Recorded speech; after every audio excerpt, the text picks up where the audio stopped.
El viejo continente ha estado pacificado desde el fin de la Segunda Guerra Mundial, salvo por un desliz durante los 90. Todo cambiaría en el 2014, cuando una región en el este de Ucrania comenzó a teñirse de sangre y hasta el día de hoy no encuentra tregua. El Donbass es un nombre que ha aparecido constantemente en los titulares desde ese entonces. ¿Qué hay en esta sufrida región que lo ha convertido en una verdadera carnicería? ¿Te interesa? Dale, entonces quédate hasta el final del video. Pero antes, te invito a que visites mi canal secundario, Mapa Político. Si tenemos un canal en donde se habla de historia y de geopolítica, tenemos que tener otro en donde hablemos de actualidad, de política interna de los países y de todo tipo de ideologías, ¿no? Te dejo el link en la descripción y primer comentario.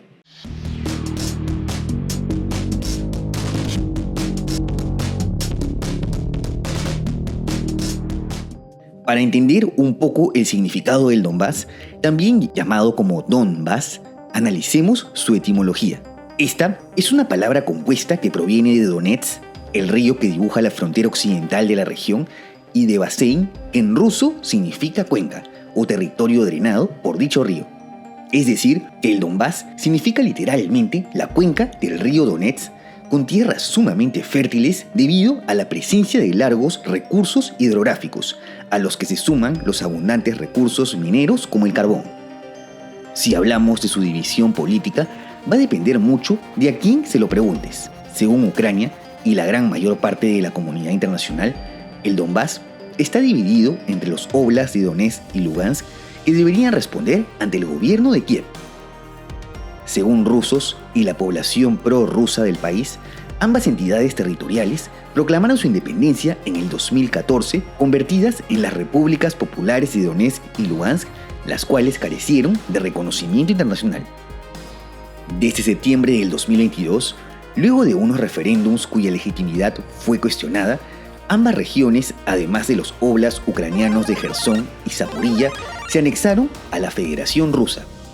En el caso de las regiones del Donbass, se constituyeron como las repúblicas número 23 y 24 de Rusia.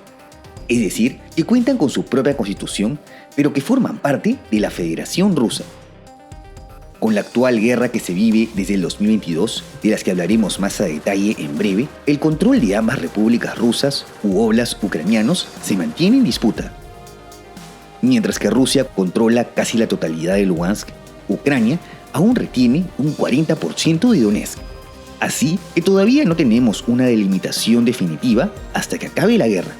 Así que para entender toda esta compleja situación, veamos su historia. El Donbass hizo parte de la región histórica conocida como los Campos Salvajes desde el siglo XVI, en alusión a que fue una zona escasamente poblada y desconocida. Algunos de los pocos habitantes que se instalaron aquí fueron los cosacos del Don. De hecho, uno de los estados que se formó en el Donbass fue el Germanato Cosaco, considerado como el primer estado ucraniano, pero que fue anexado al Imperio Ruso a mediados del siglo XVIII. Esto coincide con la Revolución Industrial, la cual llegó al Donbass luego del descubrimiento de vastas reservas de carbón, recurso básico para el funcionamiento de las fábricas. Para mediados del siglo XIX, el Donbass ya era una de las regiones más industrializadas de Europa, lo cual atrajo una gran cantidad de población, especialmente de colonos rusos que se sumaron a la población ucraniana ya existente. En 1869 se funda la ciudad de Donetsk, considerada hoy en día como la capital informal de la región. Según el Censo Imperial de Rusia de 1897, los ucranianos comprendían el 52% de la población, mientras que los rusos rodeaban el 28.7%, a los que se sumaban minorías de alemanes, judíos y tártaros. Mientras que rusos constituían la fuerza de trabajo industrial, los ucranianos dominaron las áreas rurales. Adelantándonos a la era soviética, como sabrás, los bolcheviques crean una nueva división administrativa tras su victoria durante la Guerra Civil. El Donbass, en una primera instancia, estuvo dividido entre las creadas RSFS de Rusia y la RSS de Ucrania.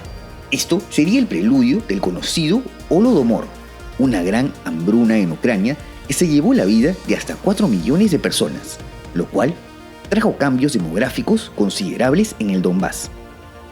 A partir de aquí, muchos rusos migraron para poblar las grandes ciudades, mientras que los ucranianos permanecieron en los pueblos más pequeños. Esto trajo consecuencias demográficas que se plasman hasta el día de hoy. Estos son los datos ya mencionados de 1897 y estos los del censo del 2001. En Donetsk, los rusos representaban el 75% y en Lugansk el 69%. Vale resaltar que durante la era soviética, la RSFS de Rusia cedió ciertos territorios de mayoría rusa a la RSS de Ucrania, quien ahora tenía bajo jurisdicción todo el actual Donbass.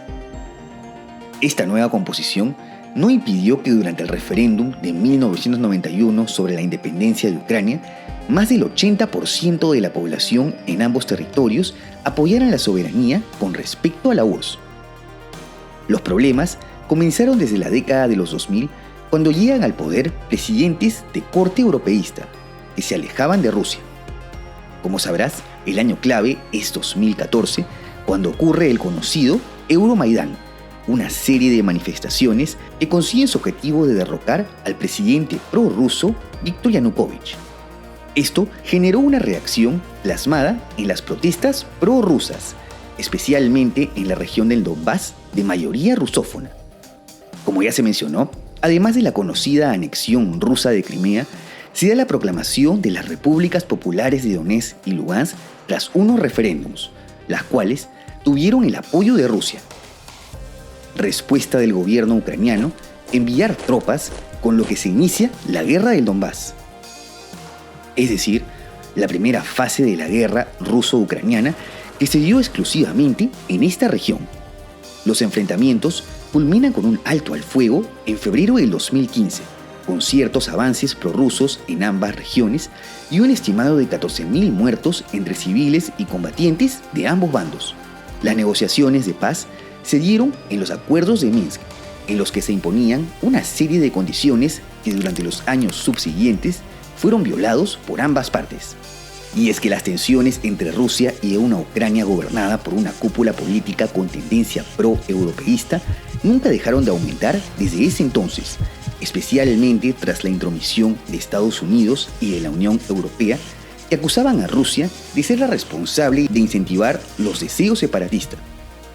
Por su parte, el Kremlin tildaba a Ucrania como un gobierno criminal, acusándolo incluso de perpetrar un genocidio contra la población rusa en el Donbass.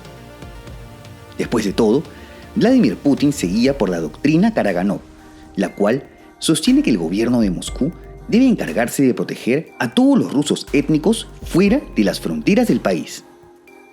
Esta, junto con la supuesta desnazificación de Ucrania y el intento de frenar la expansión de la OTAN, fueron los tres motivos por los que decide invadir el país en febrero del 2022. Evidentemente, la guerra se reanuda en el Donbass, epicentro del conflicto ruso-ucraniano, en una nueva campaña que el Kremlin denominó como la liberación del Donbass.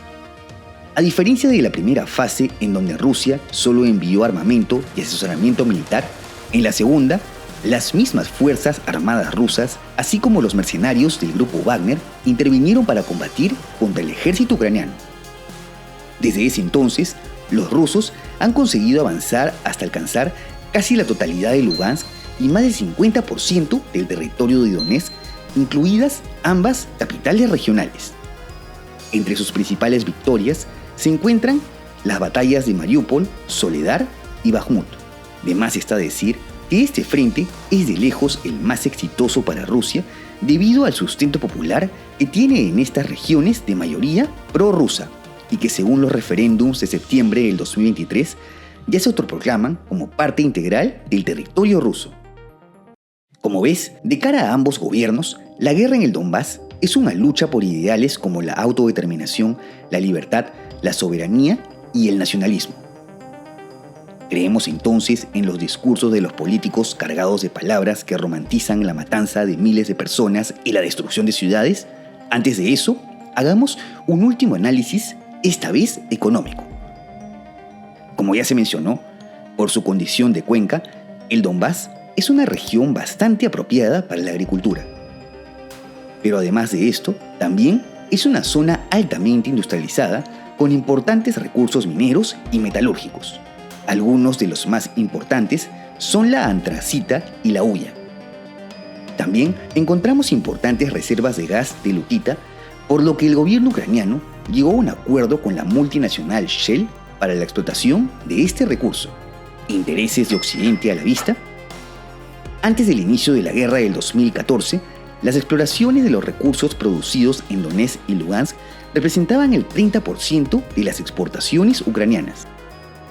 Asimismo, para el 2020, el PIB de ambas regiones representaba el 6% de la economía total del país, a pesar de ser de las zonas más escasamente pobladas. Pero más allá del tema económico, al ser el Donbass el epicentro del conflicto, la captura de ambas regiones es crucial para la reputación de los gobiernos de Moscú y de Kiev, pues ya están forzados a obtener una victoria por sus mismos discursos en los que romantizan la guerra. Por tal motivo, es que Moscú no realizó contraofensivas para las tomas de Kiev o de Kharkov, pero no claudica ante los avances en el Donbass, en donde siguen concentrando todos sus esfuerzos. El gobierno de Kiev, por su parte, también ha tomado la guerra como parte fundamental de su agenda, y ya vemos que el apoyo de Occidente tiene también tintes económicos. Tanto armamento que le brindan no va a ser gratis, ¿no? Bueno, en caso de que Ucrania no tenga con qué pagar, vemos que las regiones en disputa tienen amplios recursos que podrían servir como aval. Y como vengo diciendo en todos los videos sobre este tema, mientras los políticos siguen velando por sus intereses, los que realmente sufren las consecuencias de la guerra son los ciudadanos de a pie, quienes si logran sobrevivir a los constantes bombardeos, deben presenciar cómo sus casas se destruyen y huir en calidad de refugiados. Y lamentablemente los habitantes del Donbass se están llevando la peor parte de esta guerra. ¿Cómo crees que queden las fronteras de esta región luego de esta incesante y cruenta guerra? No te olvides de dejar tu comentario y de suscribirte al canal. Asimismo, te dejo en la descripción mis redes sociales y por si quieres ver los nuevos videos en preestreno y tener una mayor interacción conmigo, tus donaciones en Patreon, unhermanito.net o miembros del canal son bienvenidas. ¡Hasta la próxima!